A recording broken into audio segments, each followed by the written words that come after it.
My name is Khadijatutu Usman. I came to Canada in 2015 to study a BA in economics, and I'm a graduate of University of Prince Edward Island.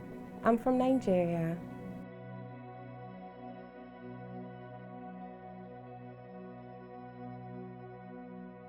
So, when I first moved to Canada, I found that it was a bit challenging for me, especially when I submitted applications online.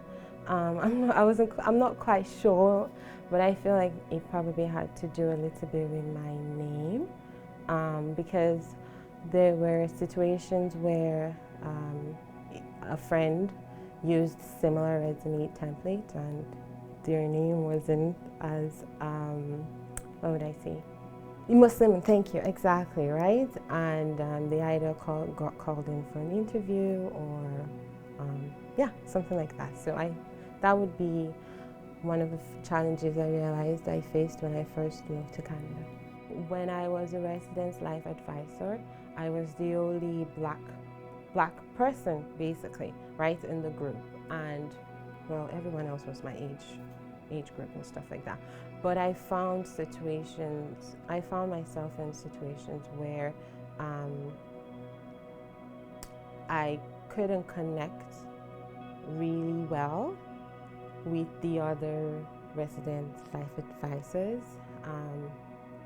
even when I, put myself out there or try to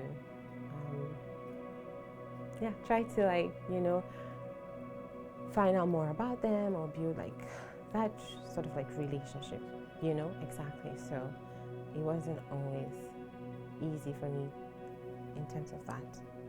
Yeah. Sometimes I just assumed it was simply because, I was the only black person in the group, because there were situations or there was something that happened one time where I feel like it shouldn't have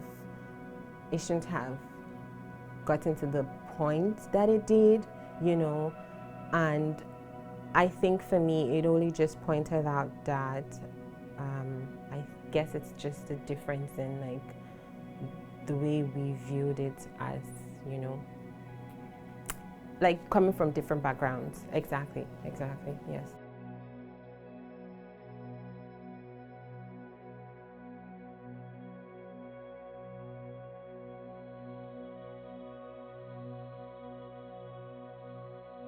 I graduated in 2015, and when I graduated, I remember going for a lot of interviews, and also a few of my friends connected me to employers too as well, and even like I also went ahead to like email them back to reach out and to see, like to get updates and stuff like that, and there was never really any, like I didn't really get anything out of it at the end of the day. Yeah.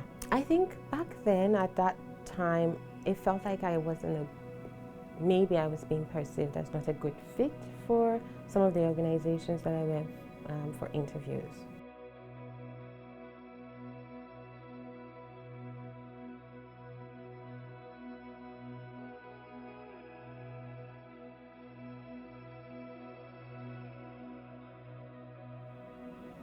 Yes, I have.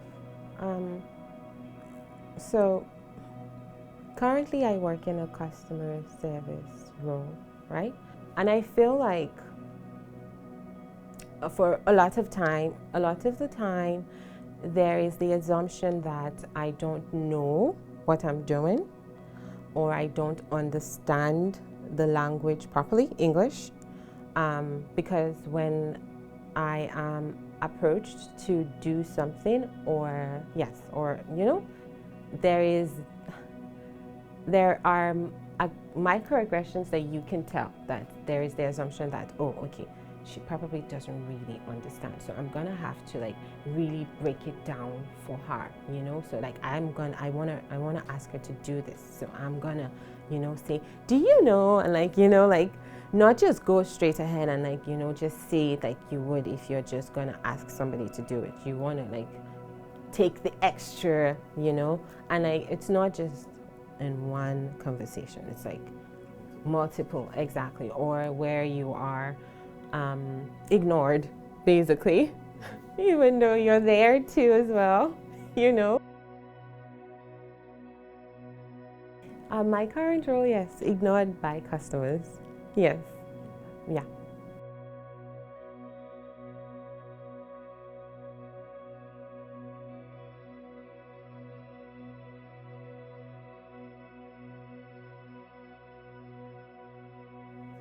Oh, I agree 100%. You know, it feels like you have to, which is fine, like you have to work hard, right? But you shouldn't have to work harder simply because of the color of your skin. You know, if you're capable of doing the job, then you should be like at least given the opportunity to prove yourself, right? Like you don't, like people, you don't have to feel like oh, I'm going into work today and yeah, I'm gonna have to prove myself more, you know, just to show that I am competent and stuff, right? Like I'm competent, simple, you know. It's not a black or a white person thing, you know. And there are situations where it's like you know, maybe something occurs at work and it's now, oh, like, okay, something happens, right? But it's not, it's not, the race is not really amplified if it's a situation, if it's in a situation where it happened with a white person, right? It's just mentioned, you know, and yes. But when it is the other way around, you, you hear like, oh yeah, it was a black, you know, or whatever race the person is. Where if it was the other way around, it wouldn't like it wouldn't come into the conversation. It would just be a man or a woman, you know. And there have been situations like that where, and it's a bit awkward too as well because it's like, you know, I wouldn't mention that. I wouldn't say, oh, it was a white man or it was a white woman. I wouldn't do that. I would just simply go ahead and, do you understand me?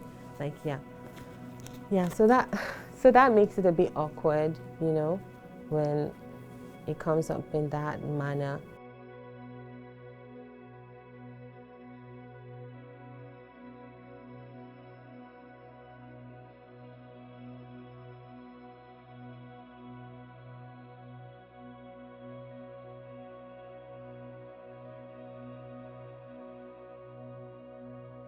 Yes, I have. I've been in situations where I've been the only black person, and it was hard for me to to build relationship with other people, even if I tried to put myself out there.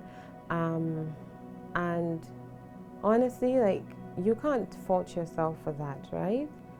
But it would be nice if you're not the only person trying to extend yourself.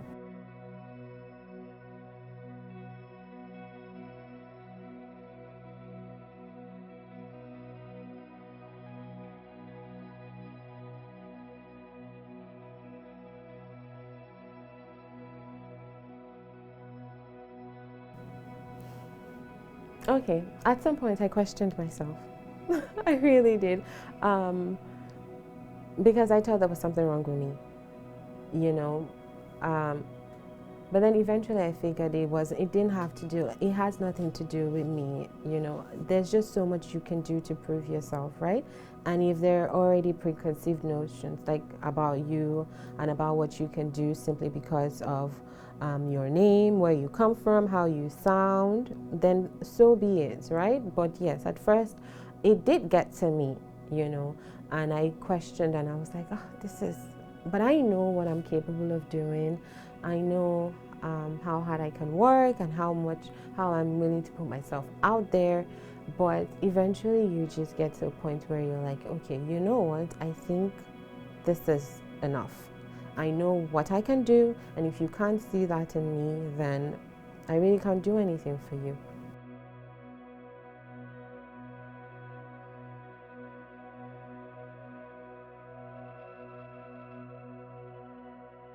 I believe that there's an awareness, but it's not enough. You know, I think that, like, some companies understand the value of having a diverse workforce, right? Whereas some are a little bit unwilling to accommodate for that, right? Because like you said, yes, there are complexities a lot with immigration, and if an employer can avoid that, why wouldn't they?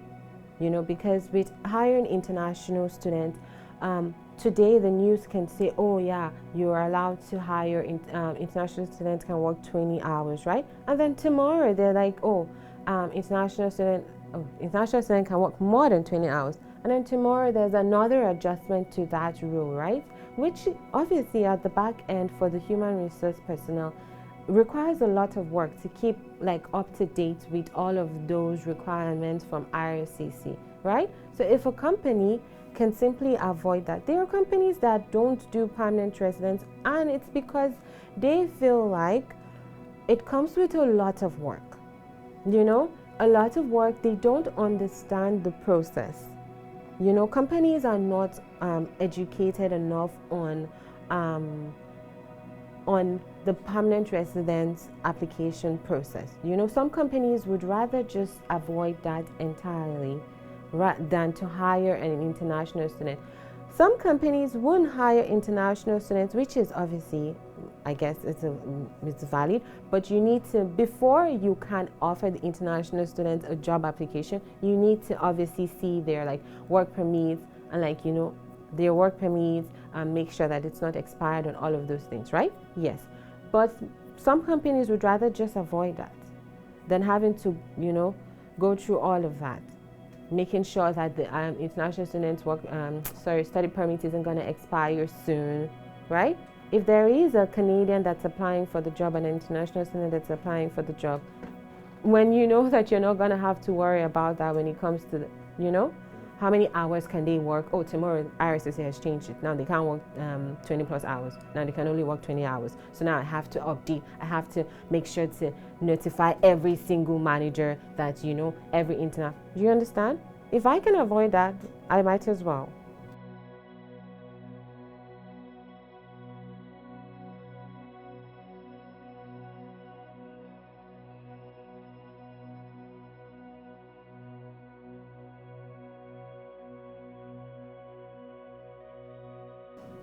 I think both. Employers, I feel, first of all, should be willing to, should be open to having a diverse workforce, And I understand that there have been some work so far in the past couple of years, to educate employers on diversity and inclusion. So I guess that should just continue, But I think it's on both. Because employers, I think, don't really, they would rather avoid the difficulties and the challenges that come with, all the permanent residence applications. And, for international students, especially, take for example, an international student that comes to Canada at the age of 16, right? Finishes school at the age of 21. They've basically grown up in this, society. Anything they have learned about how to manage their money, how the job market works, because if you get your first job at a grocery store, all of those things, right? So now when they're done with school, they're looking to become permanent members of the community that they have found themselves in, right? Just for them to finish that, right? Depending on how long the degree takes, 4 years or 5 years, for them to finish that and have a degree, right? Willing to go in there, be a productive member of the society in whatever degree that they have, but employers are not willing to, sure, they might be willing to hire them if they feel like they're a good fit, but can't do the other things that they want, such as helping them become permanent residents so that they can continue to contribute to the community, because this is all that they've known. They left the country at a young age, right? That's all. This is where they know how to grow and contribute, because they've learned how the system works here.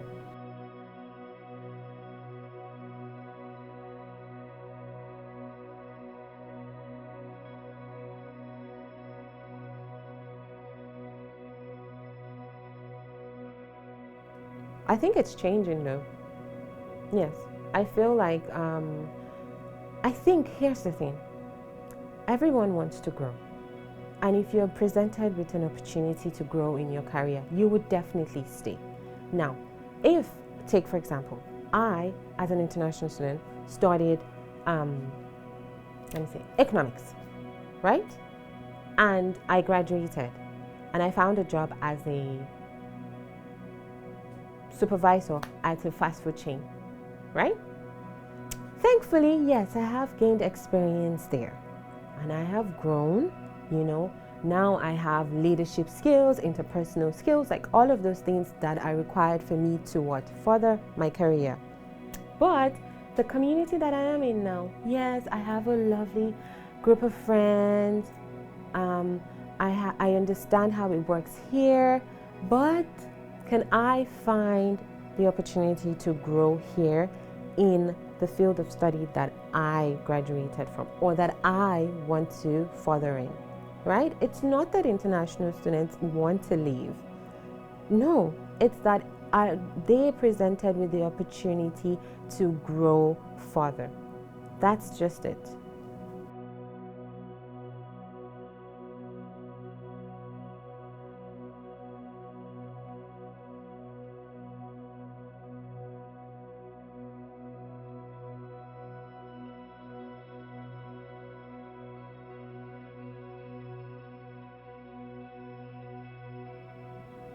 So, I mean, when they say I'm not a good fit, then I personally, I begin to think, like, what does that even mean? Like, first of all, does it mean that, because here's the thing, okay, obviously I'm gonna form my perspective based on my life experiences, right? And if my life experiences keep telling me that, not keep telling me, but, okay.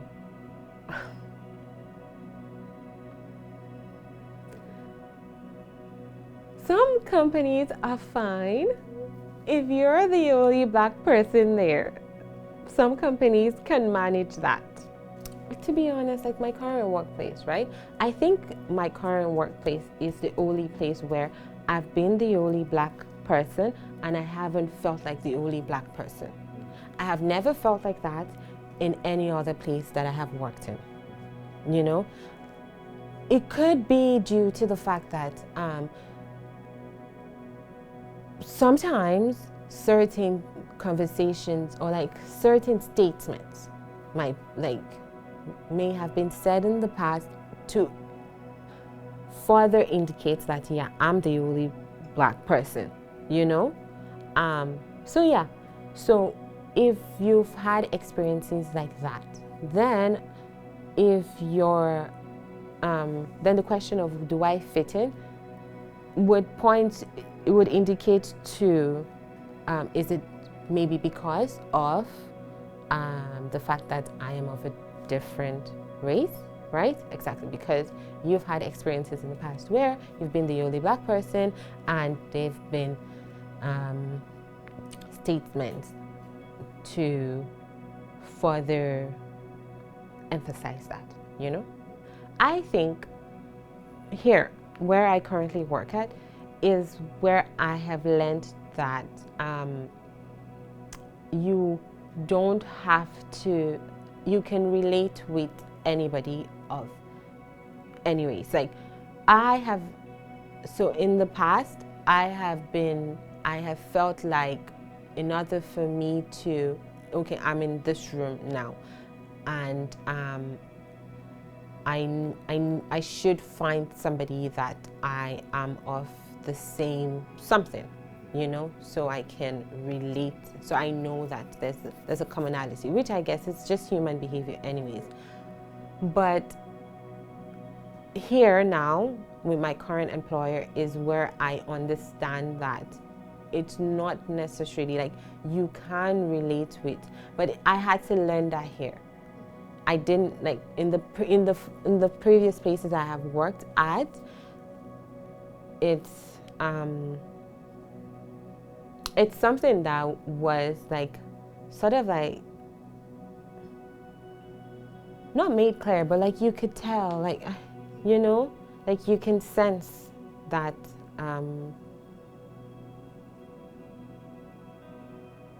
like you could try, but like, yeah, that's just it.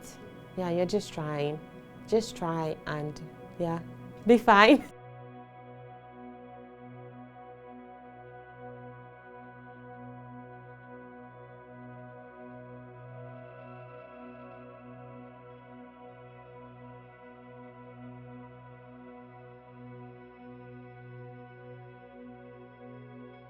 Okay, I think first of all, employers need to be educated on how to navigate the complexities of IRCC. You know, I feel like if they have a better understanding of how to navigate all the changes that IRCC tends to implement, you know, because it's always a work in progress, right? That would help, because now they understand, okay, this is what this means, this is how to do this. Because if your HR personnel understands how to work with IRCC, there is a better chance for that company to be willing to hire international students. I know, because from my previous workplaces where the HR personnel understood like the permanent residence process, they hired a lot of international people because they understood how to work with IRCC. Because they're still learning. No, they are willing, but they're still learning. So you could be the first person that they're doing that for, right? Which means any other person who could have been a good fit for that organization and could have contributed greatly wasn't given the opportunity because they didn't clearly understand how to work with IRCC and the complications that comes with what? IRCC, right? Yeah. So I think, yeah, there should be a little bit of push and like trying to educate. Yeah, because diversity and inclusion, yes, right? But if they don't understand how to even, how to work around all of the challenges that comes with, like, right? Exactly, because take for example, you could hire an international student, and their work permit is expiring soon, right? Now, if you're a company who understands how to do a closed work permit, that's fine. You won't have any problems with hiring an international student at their work permits because you understand that, yeah, I'm going to do, like, this is what is going to be required for me as a company to do. But now, if you're a company who never hired an international student whose work permit is expiring, you would be a little bit skeptical because it comes with a lot of work to do all of that, right? Exactly. So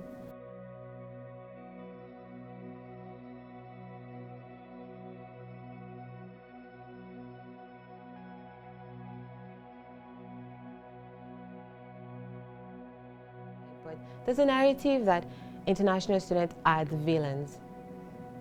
You know, like, oh, international students are here to steal jobs.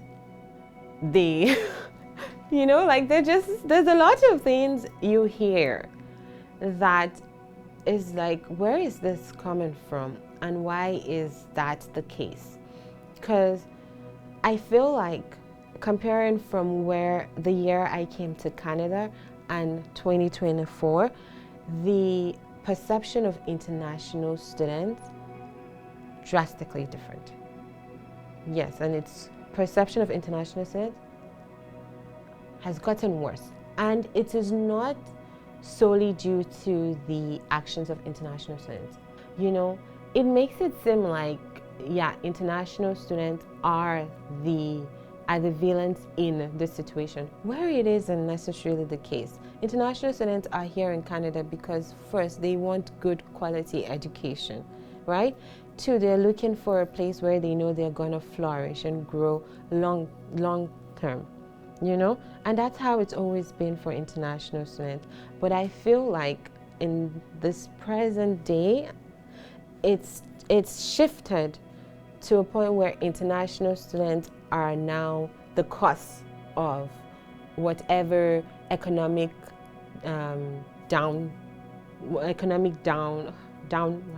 downfall we're experiencing. When international students are also victims of, you know, so I don't know what can be done to help change that perception, because in the perception of international students when I first came to Canada and the perception now it's just completely different, and it's gotten worse. Yeah.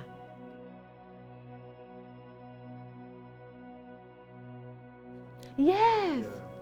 Yes. Like, but you know, there's a way. Sometimes, like, you read some of this news and you're just like, interested. Like, we're not the problem, you know? And if you put it out there to the community and the society, then they're going to think, yeah, it's because we've had, like, how many numbers of international, when international students have always been coming to Canada. So why don't you look back and see where the problem is coming from? Because we've always been in PEI, right? Exactly. And I remember when I first came to PEI, like, people asking, oh, what are you studying? You know, like, there was a curiosity to, like, oh, you're an international student. Whereas now it's not the case. Like, you go on Facebook and you see comments and you're just like, this is odd. I don't know where this is coming from. But something needs to be done to address this negative perception, because international students they're here for one reason, right? To get good education and to grow.